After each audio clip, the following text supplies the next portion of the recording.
জামাতের এমপিরা এই কামটা করলো কি? সব জায়গার দুর্নীতি চাঁদাবাজি সব বন্ধ করে দিচ্ছে। জামাতের এমপিরা কি করতেছে এগুলো?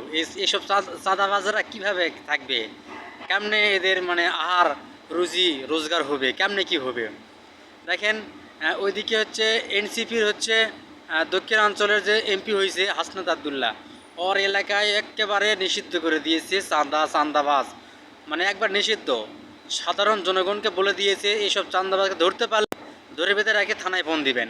এদিকে কুষ্টিয়াতে আমির হামজাও বলছে আজকে থেকে আমার অঞ্চলে মানে আমার নির্বাচনী এলাকায় চাঁদা, তারপর জুয়া মদ যত সব কিছু বন্ধ।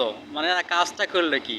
আজকে আবার দেখছেন কাউরান বাজারের যে একটা সিন্ডিকেট, এখানে যে চাঁদা হয় সেটা হচ্ছে একটা জামাতের এমপি, সেও বেরো দিয়েছে যে আসলে কাউরান বাজারে হচ্ছে 3 শিফট, অর্থাৎ দোকানদার 3 শিফটে 1000 টাকাকে চাঁদা দিয়ে থাকে।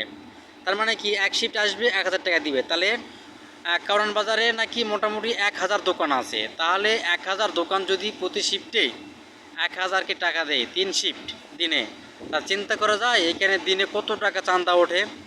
আসলে সোচ্চার হতে হবে সারা বাংলাদেশে এই চাঁদাবাজদের বিরুদ্ধে। সোচ্চার হইলে দেখবেন যে সব জায়গায় চাঁদা দূর হয়ে যাবে, চাঁদা বন্ধ হয়ে যাবে। সাব্বাস জামাতের এমপি গ্রাম।